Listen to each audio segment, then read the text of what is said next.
as to what this debate, what this regulatory aspects around higher technical education is all about, what are the challenges, what is the reality, how the legislation are being pushed, what impact it will have.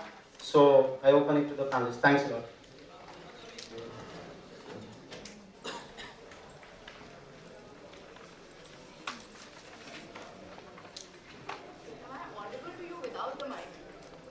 A client of mine on whether private universities can offer online education in India.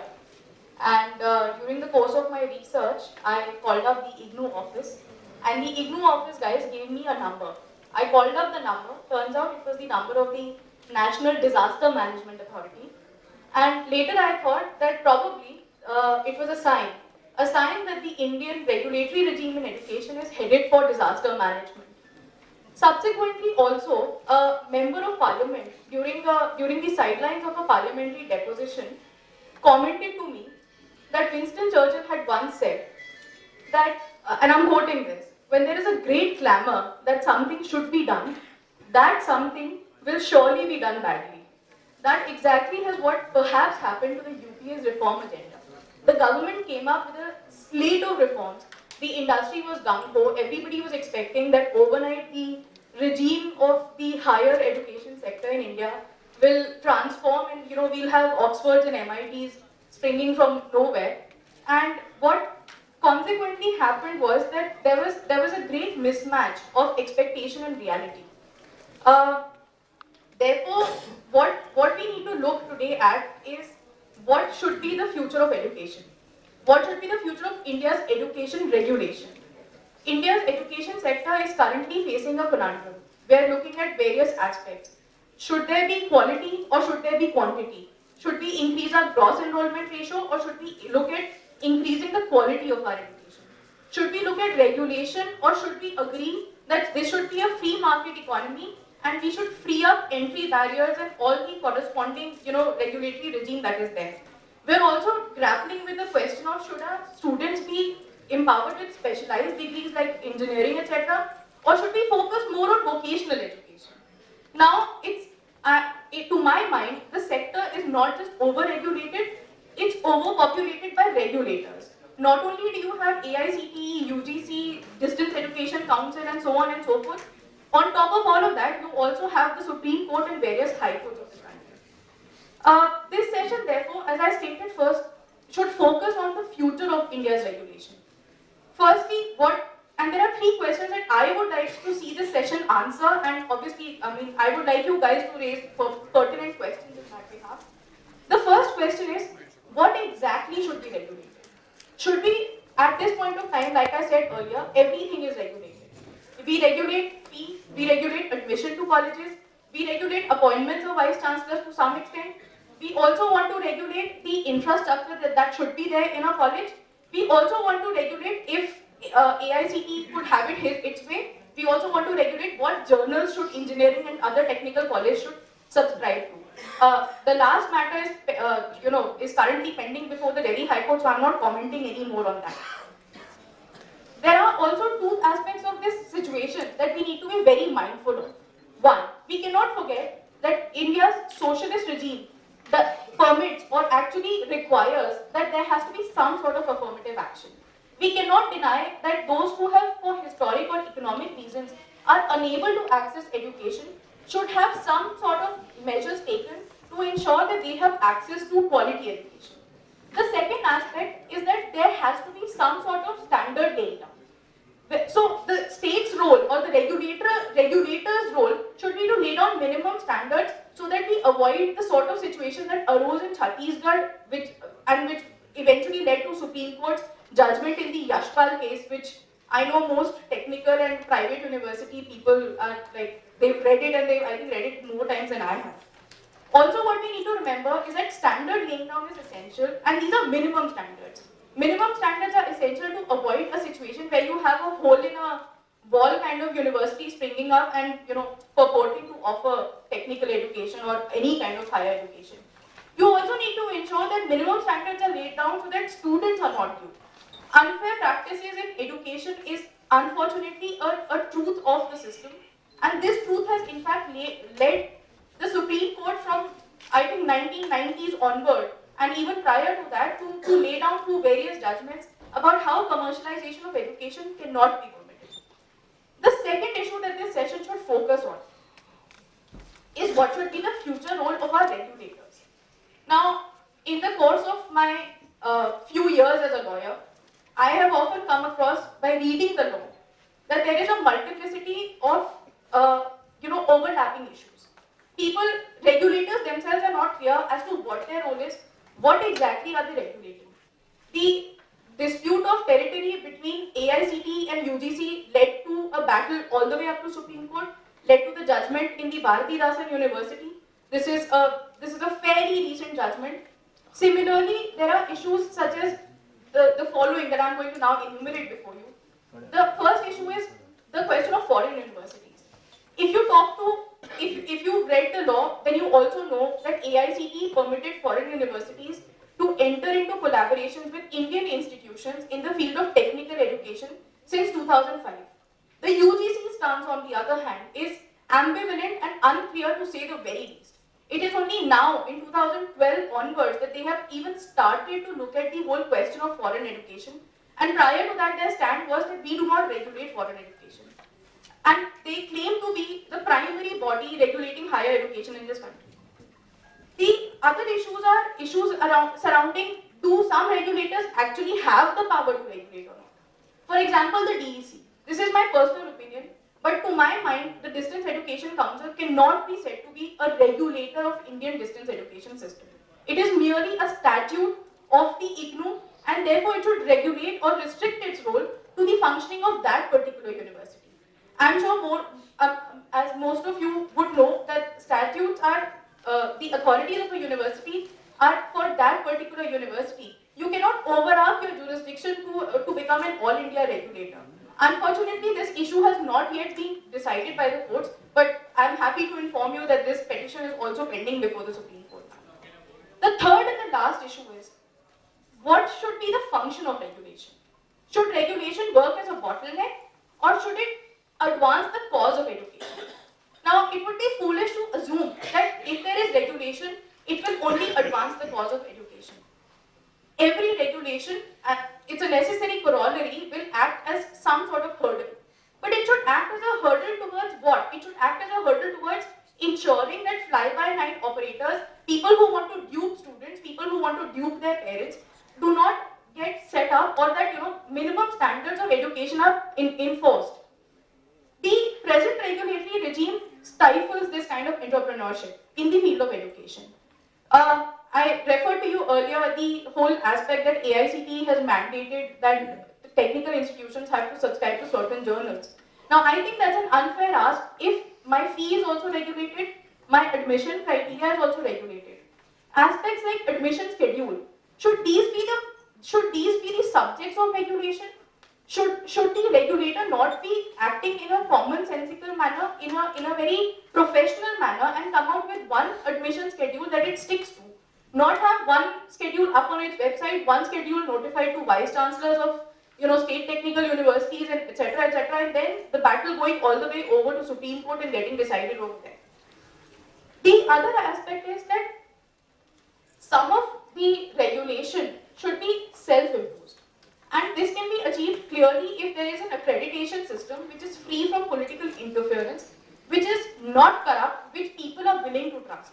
If today somebody tells me they're accredited by ABC authority, I do not know how much faith I'd be willing to put into it. So the accreditation regime that needs to come forward has to be something that is strong and that people have a belief in. Okay? So these are the issues that I hope that this session will answer. Now, when I started working as a young lawyer, somebody once told me that never end without a disclaimer.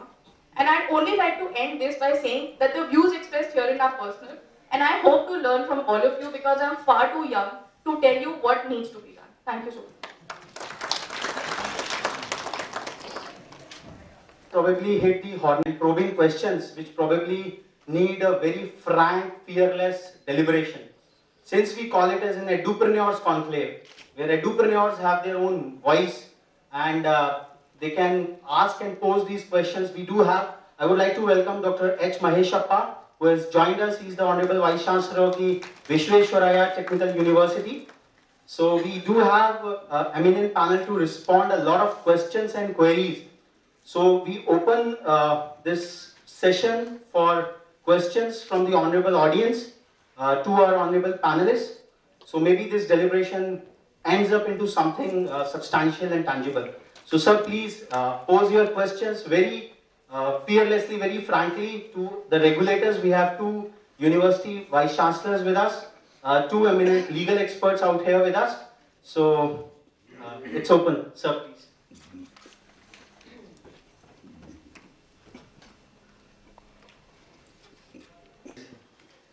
There is a utter haste with which institutions are coming up. We say good faculty not available. We say seats going unfilled. We say keep the fee low, make it affordable, and there is over-regulation. So when the number game is such, we say 25% of the engineering graduates out of 15 lakhs quoted are employable, are deployable. So, if that is so, are we reaching for numbers? Are we asking for employment? With degree in hand and no job, this youth will be creating more restlessness than happiness. So there is a time to consider quality first and the number later. If we keep on opening colleges and universities, and don't keep putting hard money to buy the land and build a world-class institution, and pay very high salary to get good faculty, and still the seats are vacant, then what are we looking for? So slow down on institutions, have less control on the fee. You can't have a very low fee and very high salary to get good faculty. It is also a dichotomy that we say what we don't mean and probably we mean what we don't say. Truth is this. If regulator says the faculty in a university must be minimum MTech, I'm talking about engineering because I'm an engineer, PhD with a lot of industry experience. Now if you want to have industry experience and you want them to be MTech and PhD, world class, then you have to pay them very high. The fee is very low. So either way you go, you either have a good faculty. If IIT is having 40% faculty vacancy going, forget about the northeast part of IITs, then what happened to the private institutions which are coming up? So there is a time to slow down on over-ambition to create millions of engineers in 3 years' time with no quality. Thank you.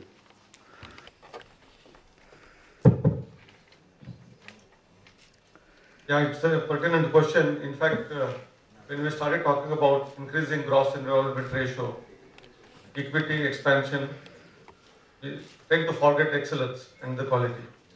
One of the important things is there was a center called Nodal Center for Manpower Requirements. I don't know whether it is functioning or not functioning. So, in fact, the agencies have to realize that what is the future need of number of engineers, number of management graduates. The numbers are required to be known. Maybe the numbers may not be accurate, but at least with a difference of about 5 to 10%, our requirement should be well known much beforehand, and accordingly, number of institutes should be increased. That is one part.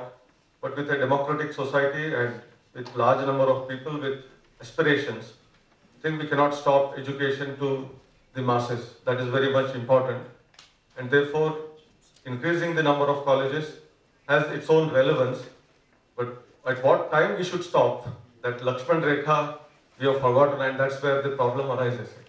I think we need to understand that the expansion is a must, but while expansion is going on, equity is also equally important. That means, as you rightly said, if there are large number of unemployed engineers, there will be chaos. There will be similar chaos if certain sections of the society are not reflected. They are not allowed to enter into the higher education sector. And therefore, that is also the need of the hour. But how do we balance this? And that is the most critical part. And probably, whether we like it or not, some sort of regulation also is necessary in that particular case. Therefore, the quality can be ensured. I think these are the broad things which I would like to mention. And people say that, the fees charged is supposed to be very, very minimal. There are 3 regulatory authorities in every state. They say that you can't charge beyond a particular limit. In that case, how can the quality and excellence be achieved? This is a real big question. And therefore, what government probably needs to do is provide educational loans to all the students who are meritorious and want to enter into the higher education sector. Thereby, no one, because he is not capable of paying fees from his poor background, is limited from getting in the education. And that is probably the solution to this whole affair. Thanks a lot, sir. I say, first of all, I thank also Buddhi for giving his view.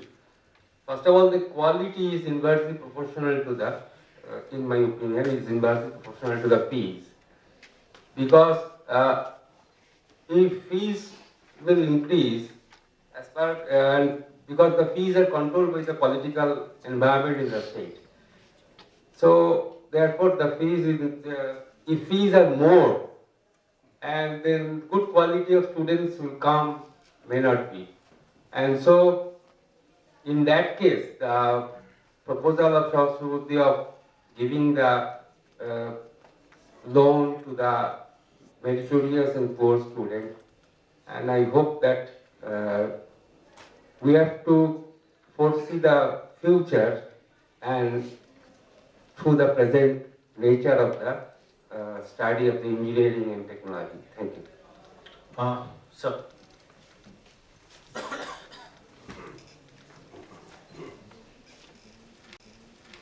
Good morning, I am Yogesh Moore, Chairman IIT Meerut. Money has been rightly put up on the regulatory bodies which are working in our country. The apex body, I take an example for the apex body, the AICT. Recently I was reading a comment of Mr. Mantha, the chair, question mark. If it is not functionable, one thing, question arises, but 90% of the colleges are not to the mark. Or the mark is not up to the mark. I don't think so.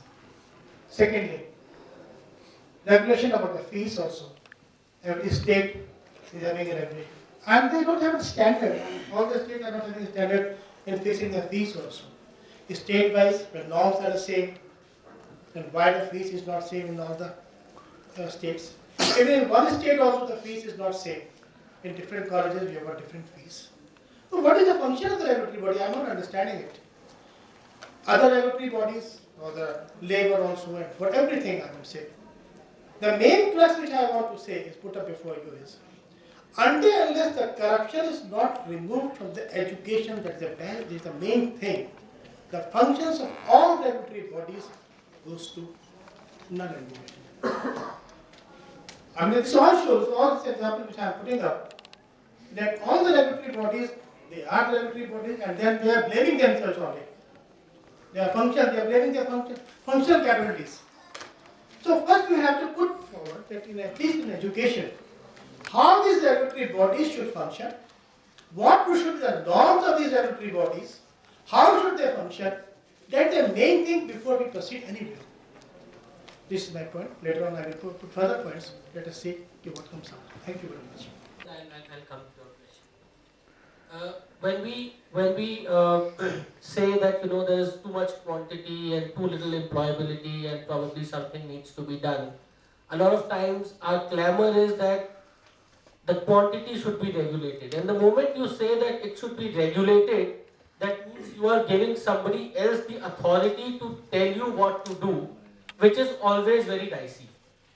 So at some level, it's best if the engineering entrepreneurs or the engineering college owners, managers, entrepreneurs, they come to a conclusion and decide how much is required and then determine the capacity. So that's really up to the community of entrepreneurs probably sitting here who should take the decision themselves. That will be the best recipe, and not let a AICT or UGC, or not call for their intervention, because if they intervene, it will probably have unintended consequences that you may not want to bear.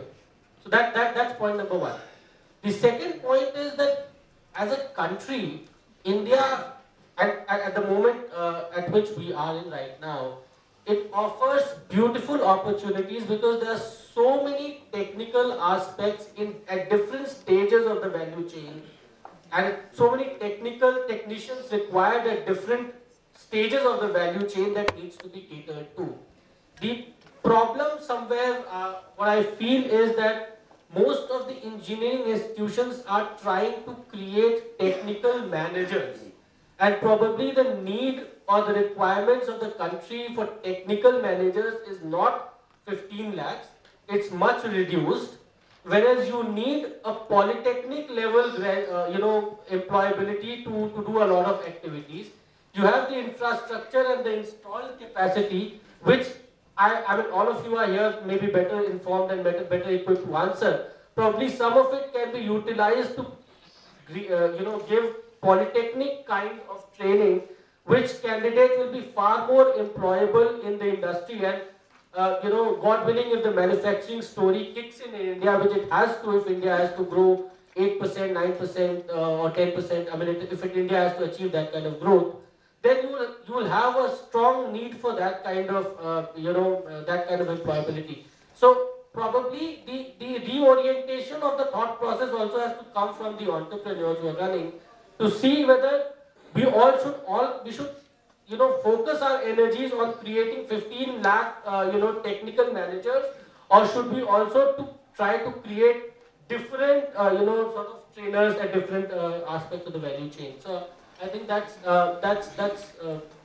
one thing that, the Yeah. job We're community. getting a lot of hands from the audience. So, Professor Joseph.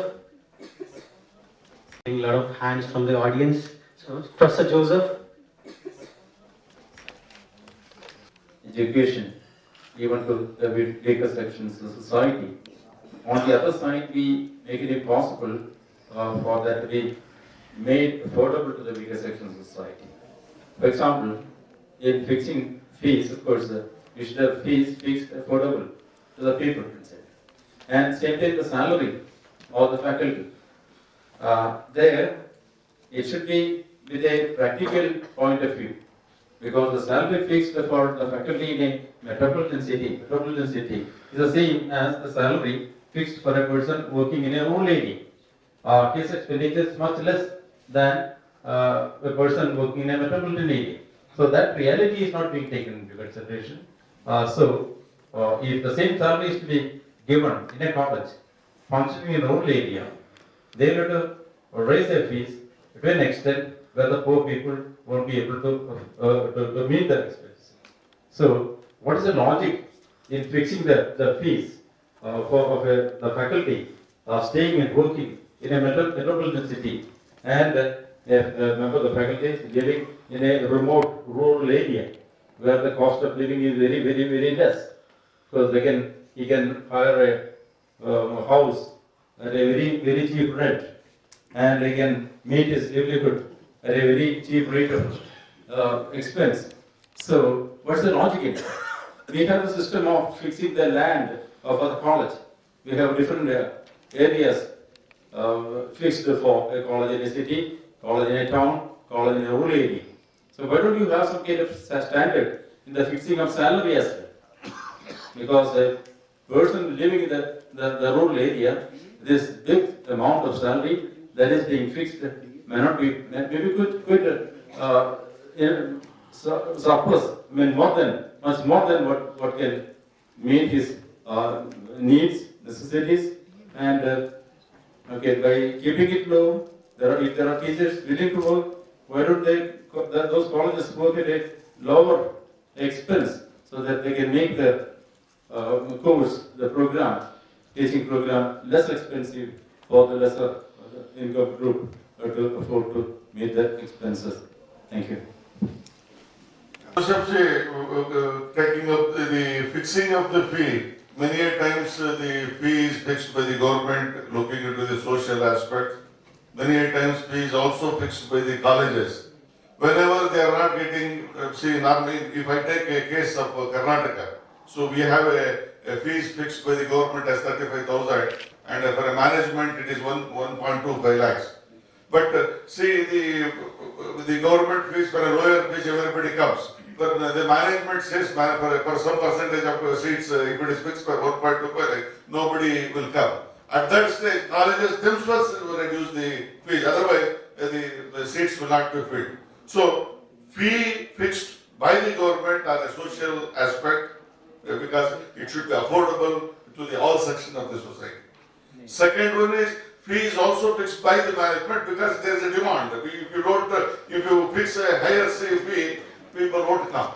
So they will have to manage this. And as far as salary, you said rural teachers working in a rural area, could be fixed on a lower scale. But I don't think teachers will serve. As it is giving the on-par salary with the city teachers, teachers are not going to the remote rural places. If you pay them less, you don't get the good teachers. But you have, as a management, when you started an institution in a rural area, you have that vision of serving the people of the rural sector. But you may not get the kind of the teachers, good teachers for a lower salary, when his counterpart is getting the same salary in the city. So, and when the government or a regular body, when they say UGC scale or AICT scale, it cannot be a differential. So, keeping that in mind, I think they have made a uniform scale for everybody. I think if the college is doing well, the quality of the education is good, the students do come. So even whether the fees is slightly less or fees is slightly more, I think the management should have that the kind of vision. The private management, I'm telling. Anyway, government colleges, they will have a lower fees, they can sustain. Our government may sustain, but as far as the private institutions are concerned, I think management should have that vision. What is, how long they are going to sustain in this the fee structure and the salary. So accordingly, they are hard to fix. Otherwise, it is very difficult. I should clarify, I think. Yes. The minimum fixed by the ICT or the government. That's not the case. The point is the expense of a teacher living in a metropolitan city is not anywhere near the expense of a person living in a rural area. So if there are teachers available, you fix a lower minimum. If there are teachers available, well and good. Let the management engage them. By paying lesser salary, don't think that the teachers coming in are incompetent teachers. Don't rate a teacher on the basis of the salary he grows. So there may be very good teachers. For example, a person belonging to a rural area, if he is working in a college nearby, he may not like to leave the place. He may be willing to work at a lower pay. So if he is willing, what do you prevent him from doing that? So there may be service-minded people who are willing to do that. Why should there be an obstacle there? So such people who are willing to work, or who for reasons of their own, it is close to their home, they don't want to go anywhere far away, they have their own home nearby, they don't want to pay the rent. So there are many other advantages for them in working in a college close to their home. So your concern is very well taken, but unfortunately there is a dearth of faculty members. It's a demand and supply. If the faculties are more, definitely they may come for a lower salary. But when the teachers are not available, they may not be willing to work for a lower salary. Maybe days may come, so maybe down the line it may happen. So I think now there is a great demand for the teachers. We are not getting the qualified and experienced teachers. So that is what our concern is. There again, I have one thing to say. That is, whenever we ask for courses, postgraduate courses, or research centers, the other side they say that we don't have qualified teachers. On the other hand, they don't promote that. Don't grant courses in colleges where there are facilities. They don't grant research centers where there are facilities for that. So on the one side they ask they preach on promotion. On the other side they prevent it. Thank you. The debate is really getting very interesting. We'll move on to the next question. Please. Yamani, please. Comment on microphone isn't working, but I think you can hear me.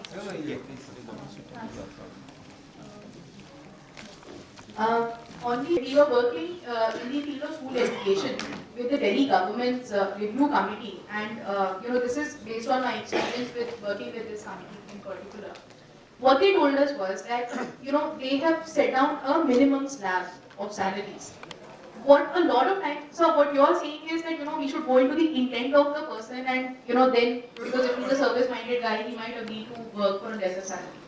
What a lot of times happens, and in fact has happened at least in Delhi vis-a-vis school education, is that on the rolls of the institution, I will be getting a certain salary, but in reality, my salary that I receive is much lower. Promoters of schools in Delhi, I'm talking about Delhi, it's a metropolitan city, it's the national capital, everything.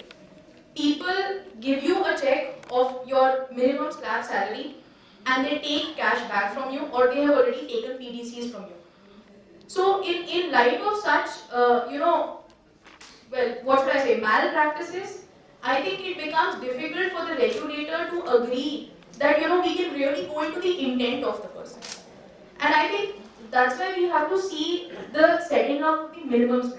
On the issue of the geographical location and cost of living, I honestly think that the cost of living, though it may be lower, but it is perhaps the opportunity cost that is being made up to a guy who's not teaching in a city or a metropolitan area and instead choosing to teach in an underdeveloped or rural area of the country. I think that's how we must look at it. And but the question of salaries, whether they should be regulated at all or should they be determined by supply and demand, I think is one that's fairly philosophical. And I am not a policy maker, I am not an economist. I would refrain to comment on that. Thanks. One is the Regulatory Commission of the state, then government, Director of Technical Education, technical universities, and moreover AICTE. So we are working under the style of inspectors. The fees is regulated by the agencies. As Ms. Gupta has told us that we have to purchase journals worth rupees 14 lakhs, every Indian college has to purchase. And what is the fund to purchase? Even the infrastructure which is required for the college, that is not there. But we are forced to purchase all their journals. And I have seen, this is my practical experience, none of my students in last year has gone through that journals. So we have to resolve something from this. I would like to call on the panelists and the honorable participants. So can we resolve something from this entrepreneurial conclave, that whether we have to be regulated by ourselves or we have to be proposed to be regulated by the people, 5 or 6 agencies. If they are regulating us, fees is regulated by them, and we have to pay a part of their fees to the regulatory board, to the state board. As Dr. Saab has told about the Karnataka, management is having a chance to get the fees as per their norms. But in Himachal Pradesh, the regulations for every state is different in India. So we have to go by the rules of the government. So can we resolve something that we should be from our inside, that we have to run a good college, not to be regulated by so many agencies? But I just answered that AICT chairman has told that 90% are below standard.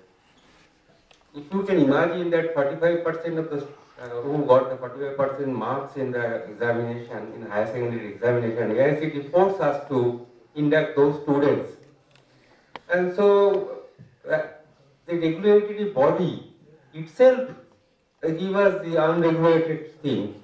So what can I do with the 45% marks of the students who can be ultimately will be the engineer and asking for a job, and that will be a problem. Second one, it is true that in our state, in West Bengal, there is a commission, and for fee structure committee, and that will regulate the fee. And so there is no scope for the others to increase the fees, any management or others. And it is a part of the, I think that the regulatory bodies to take care of the how to regulate it. the process of regulation is not at all. It is by AICT, they are telling that we are regulated, but they are not regulated. They are not visiting because they are not as much as possible, less corruption now, but keyword that there is more corruption in AICT. And so corruption and politics and all is a part and parcel of the game in the higher education itself. Thank you. I think the question was absolutely right that the multiplicity of agencies and you have to have several bosses, to whom you have to answer is a real big question mark for many of the institutes. Not only private institutes, but even government institutes also face this problem. Because every state government or every body, if you are participating in another World Bank program called TechWave, each one keeps asking about different kinds of information. And all the time faculty, instead of teaching, they keep on collecting data and filling the form. And most of that is not uploadable in the form of Excel files or PDF files, but physically is to be entered. And you put in some clerks and some of them will do mistakes. And I think we'll have to really have one common agenda that what is the information that you really seek from each one of these institutes and make a common format. The same format should be shared with whether it is state board or whether it is fee regulatory board or whether it is All India Council for Technical Education, Architecture, Management, whatever. I think that is the real answer to this. But there must be some sort of regulation that is necessary, but it should be level playing field for everyone. Actually, that is what we feel.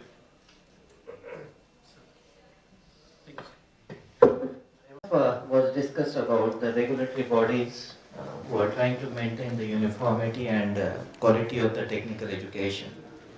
In this context, we are facing one problem in, I know a couple of fields, architecture and pharmacy, where there is a multiplicity of the Supreme Councils. AICT, on other side, Architecture Council of India or the Pharmacy Council of India. I think the matter is already been pending with the Supreme Court now. But then these Supreme Councils, they themselves have a difference in the norms also. So this is a problem that we face. If any information is there, I think we would like to hear it. Thanks, sir. Sudhan. Very warm greetings to the esteemed panelists. My question is about the basic issue of employability versus education. Now, I think this is a concern of both educators as well as students.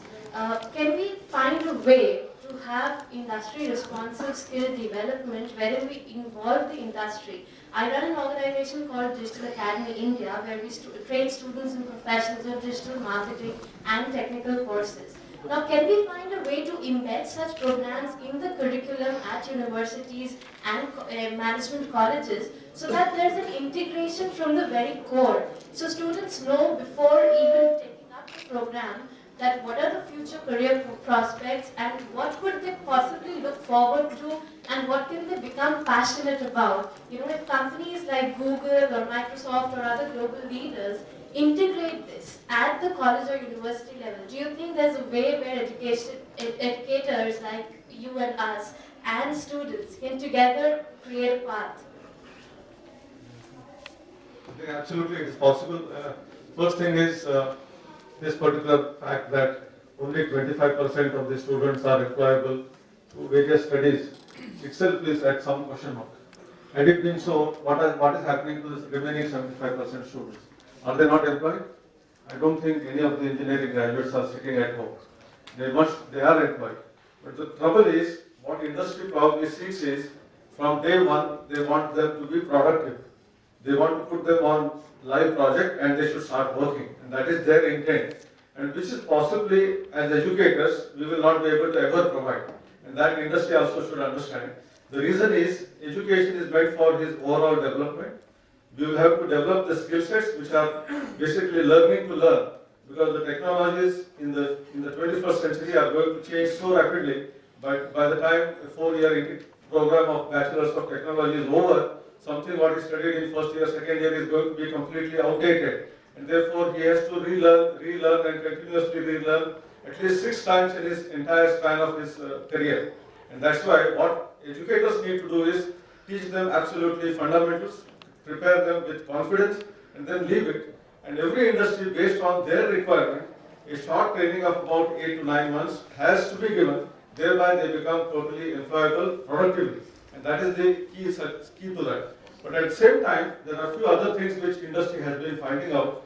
That is skill sets like communication skills, working in the teams, such kind of things.